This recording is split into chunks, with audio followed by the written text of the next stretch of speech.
뉴스에선 전부 다 말해주지 않는 부동산의 비하인드를 알려드립니다. 뉴말부입니다.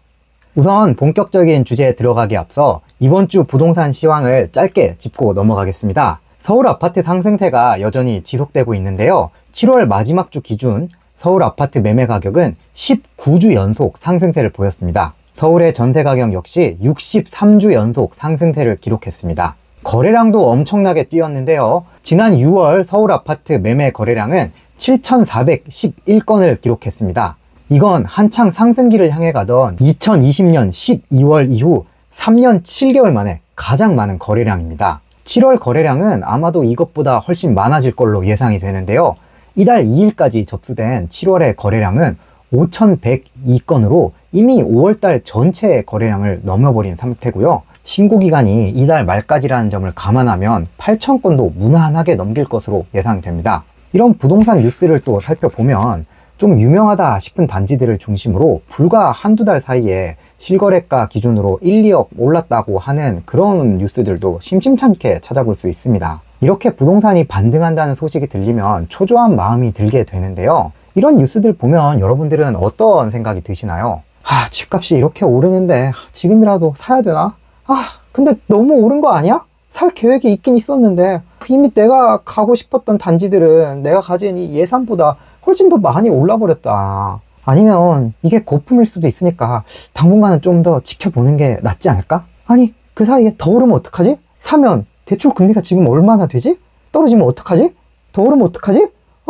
라고 하시는 분들도 많으실 거예요. 이렇게 부동산에 관심은 많지만 당장 매수나 매도하기에는 실제로 실행에 나서기엔 좀 망설여지시는 분들, 언젠가는 집을 살 계획이 있더라도 언젠가는 갈아탈 계획이 있더라도 어차피 지금 나한테 가진 돈이 없기 때문에 시장을 그냥 관망하고 계시는 그런 분들, 이런 분들을 위해서 오늘의 영상을 준비했습니다. 여러분들이 지금 반드시 꼭 해야 되실 거는 바로 부동산 오답노트 만들기입니다.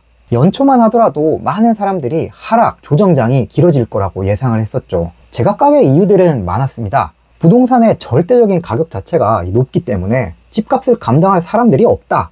집을 사고 싶어도 이 금리 자체가 높은 수준이 유지되고 있기 때문에 이자 부담 때문에 무서워서 집을 못 산다. 그리고 경기가 침체되어 있는 상황이기 때문에 아무도 집 안 산다. 집값 지금보다도 20% 더 떨어져요. 이런 사람들 대부분이었어요. 정말 많았죠. 그런데 최근 3-4달 사이에 시장 분위기가 반전이 된 겁니다. 바로 이럴 때가 오답노트를 만들어야 될 타이밍입니다. 특히 지금은 오답노트를 만들기에 너무나 좋은 환경이에요. 집값을 교란할 수 있는 다주택자들이 여러 가지 규제로 묶여 있다는 점에서 실수요자들에 의해서 시장이 돌아갈 수 있는 찐 수요 시장이기 때문입니다. 지금은 과거처럼 저금리도 아니고 대출을 자유롭게 내주지도 않죠. 그렇기 때문에 집을 사려면은 일정 부분의 자기 자본도 투입을 해야 되고 어느 정도 좀 높은 수준의 이자 부담도 감내를 해야 되거든요. 이런 조건인데도 사람들에게 선택을 받는 집들이 있고 거기가 상승세를 주도하고 있다. 이런 곳들을 알아두면 나중에 여기가 급매물이 뜨거나 시장에서 조정기가 찾아왔을 때 놓치지 않고 여러분들이 매수할 수 있는 그런 기회가 온다는 겁니다. 그럼 과연 부동산 오답노트는 어떻게 만들어야 될까요? 어렵지 않습니다. 여러분들 오답노트 만들어 보셨죠? 아시겠지만 오답노트는 정답을 딸랑 적고 끝나는 게 아닙니다. 여기에 문제에 대한 원인 분석, 풀이 과정이 상세히 담길수록 도움이 되는데요. 그래서 저는 누가, 언제, 어디서, 무엇을, 어떻게, 왜 이렇게 6하원칙으로 분석해보는 방법을 추천을 드려요. 오늘은 처음이니까 제가 여러분들과 함께 샘플로 오답노트를 한번 만들어 보도록 하겠습니다. 자, 먼저 누가입니다. 누가 과연 집을 사고 있는 걸까? 지금 시장을 주도하는 건 바로 주택시장의 핵심 실수요층인 3040 세대입니다. 한국부동산원에 따르면 올 상반기 3040 세대의 서울 아파트 매수 비중은 63.5%로 집계됐습니다. 3040 세대의 매수 비중은 2021년 62.5%까지 올라갔지만 이후 집값이 급락하던 2022년에는 55%로 뚝 떨어졌어요. 이후 지난해에는 59.7%로 일부 회복이 됐고 올해도 이런 상승세가 지속되고 있는 거죠. 생애 처음으로 집을 구매하고 있는 사람들도 많이 늘어났습니다. 법원 등기정보광장에 따르면 올 상반기 서울 아파트의 생애 첫 매수자 비중은 35.3%였습니다. 이건 역시 2022년 34.1%, 지난해 32.2%보다 높은 비중입니다. 집을 한 번이라도 사보셨던 분들은 아시겠지만 처음 집을 살 때는 엄청 떨리거든요. 그래서 집값 자체에 대한 두려움이 있어서 최대한 보수적으로 접근하는 게 일반적인데, 지금 집을 사는 사람들은 이 정도 가격이면 충분히 한번 용기를 내서 감당해 보겠다 하고 매수를 하는 그런 사람들인 거란 말이에요. 이런 분들이 갈수록 늘어나고 있고요. 다음은 언제부터 집을 샀는지를 살펴보겠습니다. 사실 거래량은 후행 지표예요. 부동산 거래 신고 기한이 계약 후 30일 이내이기 때문에 최대 한 달 동안의 시차를 두고 시장에 반영이 되거든요. 그러나 이런 후행 지표임에도 불구하고 이 거래량이 터지는 시점과 거래량이 쭉 이어지는지 이런 추세를 중심으로 살펴보면 이게 상승작의 초입인지 아니면 잠깐 반등하는 건지 이런 시장의 흐름을 체크할 수 있는 좋은 지표가 됩니다. 올해 시장의 분위기가 반전된 건 3월부터였죠. 보통 이럴 땐 어떤 계기가 될 만한 사건이 있는지를 한번 확인해 보면 좋습니다. 기억을 더듬어 보면 이땐 미국에서 금리를 인하하겠다는 얘기를 한 다음이라서 앞으로 이자 부담이 줄어들 거라는 기대감이 곳곳에 차 있을 때였어요. 그와 함께 2월 말부터 차주의 대출 총량을 제한하는 스트레스 DSR 1단계 조치가 시행이 되면서 새로운 대출 규제가 시작되는 악재도 함께 있었죠. 그런데도 불구하고 3월달 거래량이 확 늘어난 걸 보면 이 눈치 빠른 사람들은 뭔가 반등의 조짐이 보이는 건가 하고 감을 잡았다는 겁니다. 이런 식으로 경제 상황과 부동산 시장을 견주어서 보다 보면 아무래도 부동산 시장을 보는 시각이 더욱더 좋아지게 되는 거죠.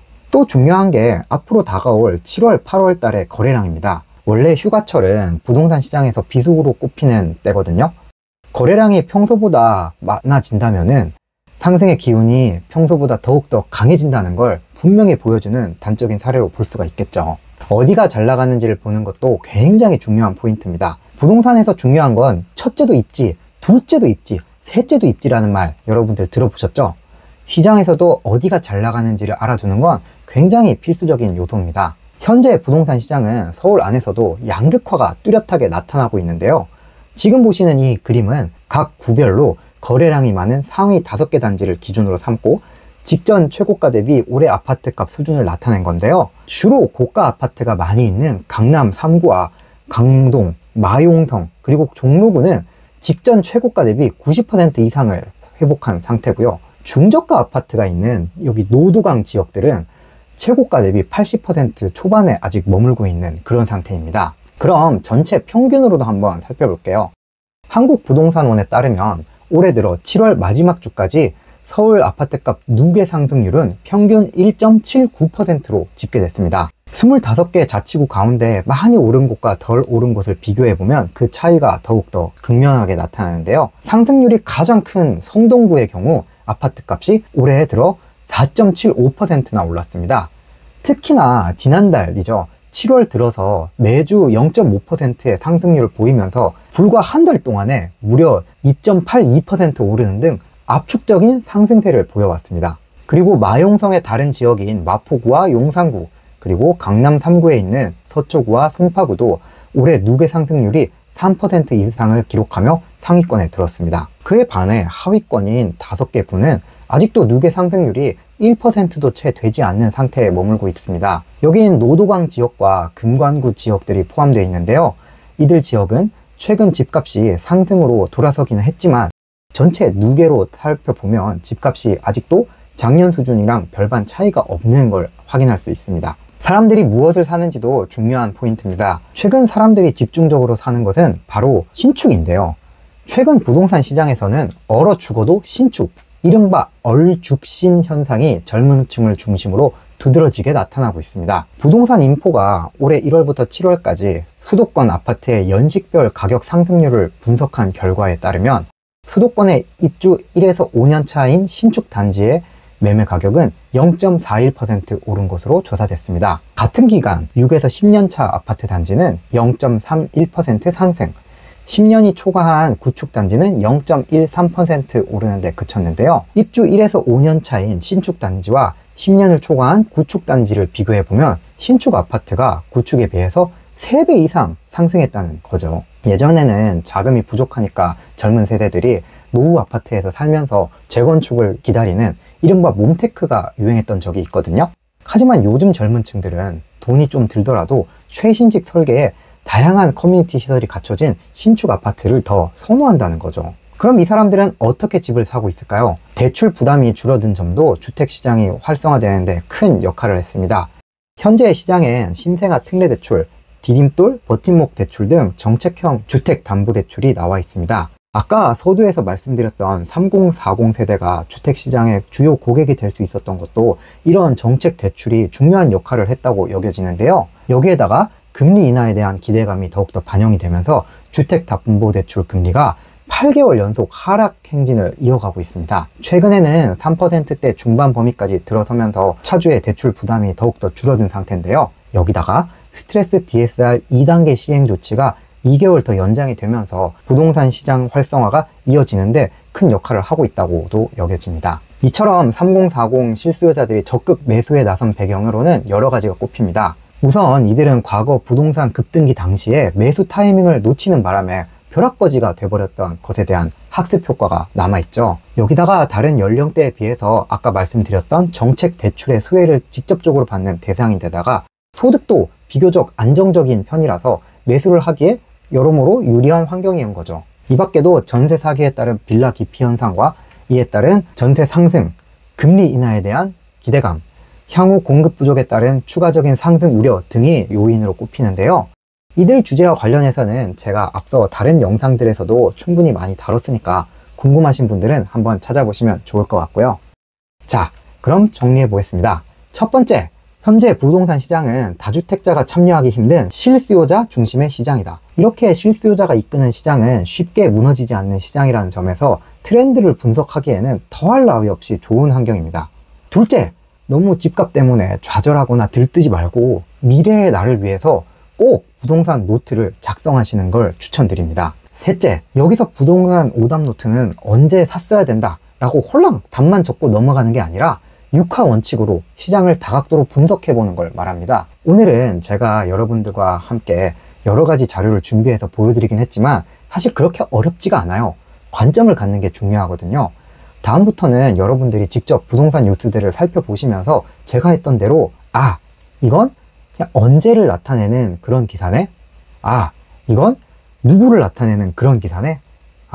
이건 무엇을 나타내는 그런 기사구나 라고 시장을 살펴보는 시각을 키우는 게 더욱더 중요합니다. 그러니까 분기에 한 번 정도는 여러분들이 꼭 한번 해보시기를 정말 추천드리고요. 이걸 한 사람과 안 한 사람들의 눈높이는 정말 판이하게 달라져 있을 거라고 장담해 드릴 수가 있습니다.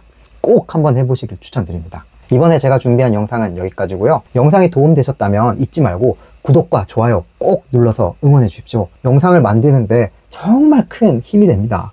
그럼 전 뉴스에선 전부 다 말해주지 않는 진짜 부동산의 이야기로 다시 돌아오겠습니다. 다음에 만날 때까지 모두 안녕.